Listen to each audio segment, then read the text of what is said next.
নমস্কার বন্ধুরা, শুভ সন্ধ্যা। আগামীকাল থেকে শুরু হচ্ছে এসআইআরের শুনানি পর্ব। সেই নিয়ে কিছু কথা আমি চলে এসেছি নির্মল বিশ্বাস। আপনারা জানেন যে এসআইআর স্পেশাল ইন্টেনসিভ রিভিশন নিবিড় সংশোধন ভোটার তালিকায় নভেম্বরের 4 তারিখ থেকে ডিসেম্বরের 4 তারিখ বর্ধিত হয়ে ডিসেম্বরের 11 তারিখ এবং খসড়া তালিকা প্রকাশিত হয়েছে 16ই ডিসেম্বর। খসড়া তালিকা প্রকাশের পর থেকেই লজিক্যাল ভেরিফাই যে ডিসক্রিপেন্সিস অর্থাৎ তথ্যের যে গরমিল বিওলেরা প্রথম পর্বেই সুন্দরভাবে সেগুলোকে কাজ করে সাবমিট করেছে, কিন্তু তারপরেও দেখা গেল যে লজিক্যাল ভেরিফাই ডিসক্রিপেন্সিসে অনেক ভুল, কারো 100, কারো 200, কারো 300, কারো 60, কারো 65। আমি নিজে একজন বিওলো।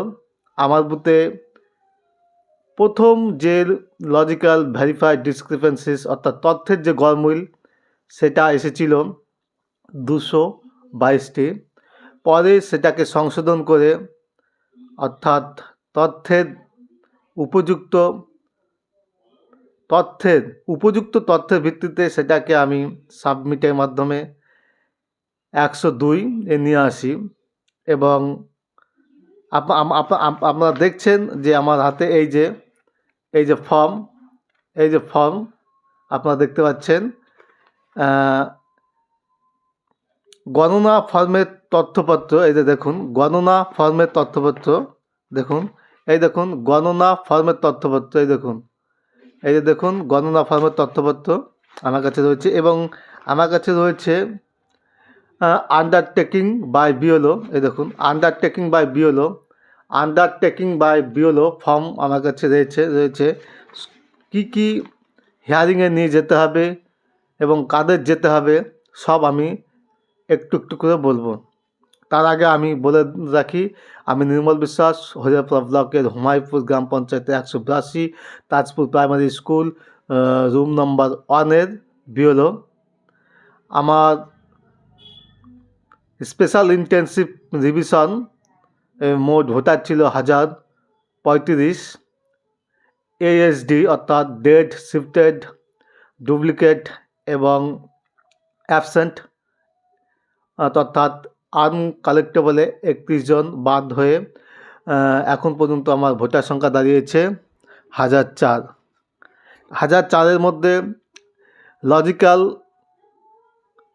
ভেরিফাই ডিসক্রিপেন্সিস অর্থাৎ তথ্যের গরমিল প্রথমে 222টি, পরে 102টি। আমি কাজ শুরু করে দিয়েছি। তার আগে বলে রাখি যে আন্ডারটেকিং বাই বিওলো দেখুন আমার কাছে ফর্ম রয়েছে, এই দেখুন আন্ডারটেকিং বাই বিওলো যাদের undertaking by below form submit করতে হবে, তার জন্য প্রথমে বলে রাখি যে কোনো 13টি ডকুমেন্টসের একটি ডকুমেন্ট নিজের অর্থাৎ ইলেকটোরাল অর্থাৎ ভোটারের নিজস্ব, সেই সঙ্গে প্যারেন্টস, সেক্ষেত্রে পিতা হতে পারেন, মাতা হতে পারেন, তাদের যে কোনো একটি ডকুমেন্টস, এবং গ্র্যান্ডফাদার বা গ্র্যান্ডমাদার যারা দেখিয়েছেন সেই গ্র্যান্ডফাদার বা গ্র্যান্ডমাদারের যে কোনো একটি তথ্য আপলোড করতে হবে।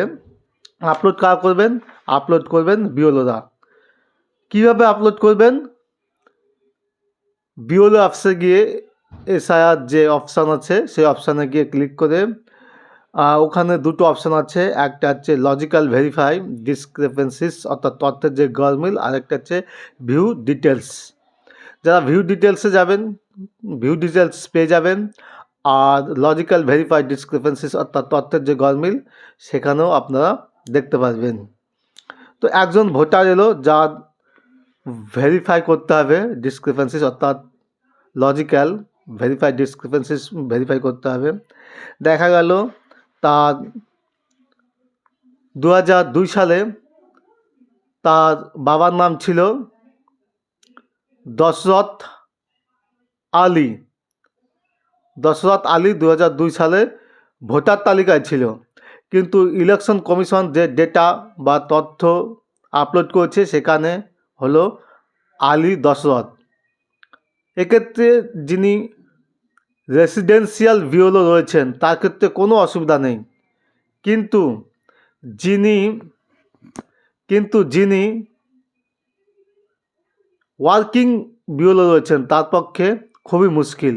সেই জন্য বিএলএ অর্থাৎ বুথ লেভেল এজেন্টদের সহায়তা ওই বিওলোকে অবশ্যই নিতে হবে।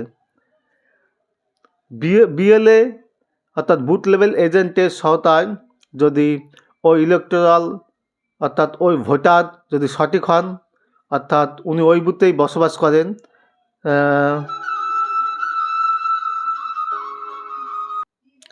তো আমি যে কথা ছিলাম 2002 সালে ভোটার লিস্টে নাম ছিল Dasharath Ali. Election commission ECI সেই তথ্য আপডেটে আলী দশরথ। এখন দশরথ আলী এবং আলী দশরথ একই ব্যক্তি। বিএলএ শনাক্ত করে ফর্ম ফিল আপ করতে হবে, অর্থাৎ আন্ডারটেকিং বাই বিওলো। প্রথমে বিওলো তথ্যের মাধ্যমে যাচাই করে নেবেন যে উনি ওই বুথের সঠিক বাসিন্দা। তারপরে ফর্ম ফিল আপ করবেন। অর্থাৎ বিওলোর নাম, booth level officer of polling station নং, পোলিং স্টেশনের নম্বর দেবে। পোলিং স্টেশন নেম, পোলিং স্টেশনের নাম দেবেন। Under assembly constituency in the district of, যে ডিস্ট্রিক্টের সেই ডিস্ট্রিক্ট, অর্থাৎ কত নম্বর উনি বিধানসভার অধীনে রয়েছেন। তারপরে ওটা হয়ে গেল।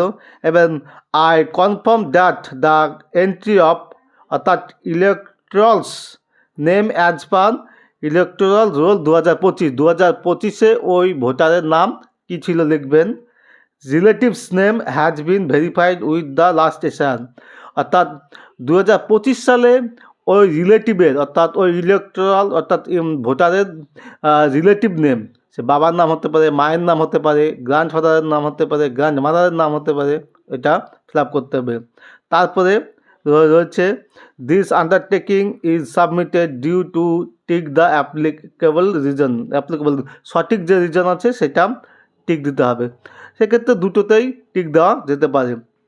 তারপরে ইলেকট্রাল ডিটেলস এপিক নং, এটা হবে 2025 সালের তথ্যর ভিত্তিতে তথ্য।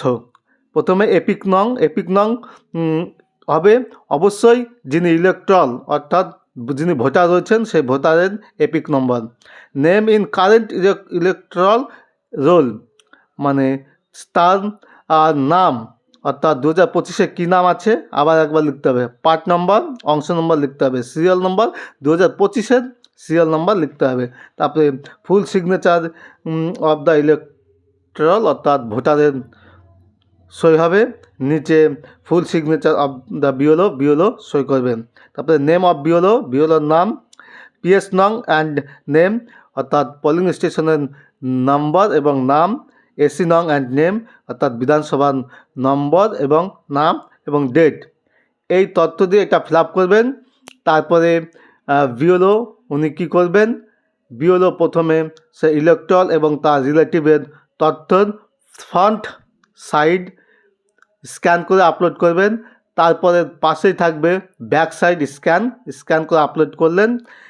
তারপরে এই ফর্ম বিওলো যে আন্ডারটেকিং বাই বিওলো ফর্ম উনি বিওলো আপলোড করবেন, সাবমিট করলেই হয়ে যাবে। এখন প্রশ্ন হলো গ্র্যান্ডফাদার আর গ্র্যান্ডমাদার যারা করেছেন তাদেরও অনেকেরই লজিক্যাল ভেরিফাইড ডিসক্রিপেন্সিস অবশ্যই এসেছে। তাহলে তারা কী করবে, একইভাবে প্রথমে ইলেকট্রাল প্যারেন্টসের front side upload, back side upload, তারপরে গ্র্যান্ডফাদার গ্র্যান্ডমাদারের front side upload, back side upload, এটা গেল। তারপরে আন্ডারটেকিং বাই বিওলো ফর্ম। এবার আসছি হিয়ারিংয়ের কথা। হিয়ারিংয়ের প্রথম পর্যায়ে শুরু হচ্ছে 27, 28, 29 তারিখে হিয়ারিং পর্ব শুরু হবে, অর্থাৎ আগামীকাল থেকেই প্রতিটি বিডিও অফিস অর্থাৎ এবং বিডিও অফিসের আন্ডারে যে সকল গুরুত্বপূর্ণ দপ্তর রয়েছে সেই দপ্তরে প্রথম পর্যায়ের হিয়ারিং শুরু হচ্ছে। তো প্রথম পর্যায়ের হিয়ারিং শুরু কাদের? অবশ্যই গুরুত্বপূর্ণ একটা প্রশ্ন। প্রথম পর্যায়ের হিয়ারিং যারা নো ম্যাপিং করেছেন, ম্যাপিং উইথ ফাদার মাদার, কিন্তু যারা কোনো ম্যাপিংই করেননি অর্থাৎ তাদের হিয়ারিং হবে। আর যারা ব্রাদার আঙ্কেলকে ম্যাপিং করেছেন তাদের হবে, অর্থাৎ একজন ইলেকটর সে তার ভাইকে লিঙ্ক হিসাবে করেছে, অর্থাৎ তার হিয়ারিংয়ে অবশ্যই নোটিশ আসবে। কাকাকে করেছে অবশ্যই হিয়ারিংয়ে নোটিশ আসবে। মাদার ফাদার যারা দেখিয়েছেন ম্যাপিং বা লিঙ্ক করেছেন তাদের কোনোভাবে হিয়ারিংয়ে আসার সম্ভাবনা নেই ইলেকশন কমিশনের তথ্য অনুযায়ী। গ্র্যান্ডমাদার গ্র্যান্ডফাদার যারা করেছেন অনেক ক্ষেত্রে তাদের অবশ্যই আসতে পারে, আবার নাও আসতে পারে। তো এই হলো প্রথম পর্যায়ের হিয়ারিংয়ে কারা ডাক পাবেন এবং কাদের অলরেডি নোটিশ বাড়িতে পৌঁছে গেছে। যাদের নোটিশ বাড়িতে পৌঁছে গেছে তাদের হিয়ারিং কবে থেকে শুরু সবটাই আমি জানালাম। আশা করি আপনাদের ভিডিওটি ভালো লাগবে। ভালো লাগলে অবশ্যই কমেন্ট, শেয়ার, লাইক। ধন্যবাদ।